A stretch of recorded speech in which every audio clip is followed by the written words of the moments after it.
sztárreceptünk következik itt a délutáni show VIP pénteki külön kiadásában, ami így szól. Édes savanyú száguldó hungarorikum, amit egy réteg párizsi dakar, ahogy a kegyetlen palik szeretik.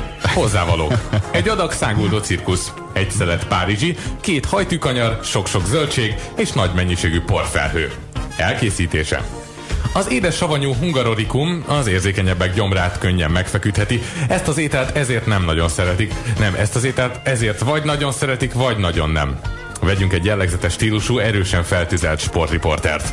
A mezőny startra kész, a hozzávalókkal rajtkockában várják a kezdést.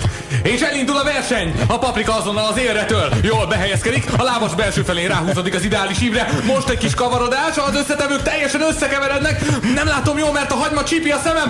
Az élen továbbra is a paradicsom. Igen, a paradicsom elhúz a mezőnytől. A paradicsom hatalmas előnyre tesz szert. De nem, bocsánat, a paprika az! A paprika vezet! Kegyetlenül lehagyja a mezőnyt. Mögötte jelentősen lemaradva a sárgarépa. Vagyis annyira nincs is lemaradva, mert a sárgarépa most tulajdonképpen megelőzi a paprikát. De hova tűnt a krumpli? Hova tűnt a krumpli? Kegyetlen tempó, kérem szépen. És mintha most vörös lángnyelvek csapnának ki a lábas alól. Valójában az csak a gáztűzhely lesz. Az Eller nagyon jön föl. Vajon sikerül a paprika elé kerülnie? Na, a paradicsomot tetszenek most látni. Kegyetlen tempóban gurul, de a paprika kegyetlenül megközelíti. De mi történik ott? Nem látom rendesen. A paprika maga biztosan közeledik. De nem, rosszul láttam. A paprika kicsúszott, ahogy tetszenek látni, és kiestek a magjai. Aj, de kegyetlen. Az élen a sárgarépa, de neki még ki kell jönnie a boxba. És most ki is áll a sárgarépa a boxban. A sárgarépa a boxban, kérem szépen. Nem, a hagyma állt ki, elnézést. A szakácsok 7 másodperc alatt cserélik le a héját, de vajon sikerül-e visszaállnia immáron héj nélkül?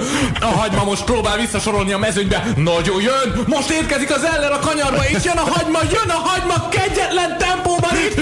Nem sikerül, kérem szépen, nem sikerült visszaállnia, így egy helyen hátrébb került. Az Ellernek sikerült lefőzni a hagymát, ez kegyetlen! Ki hitte volna?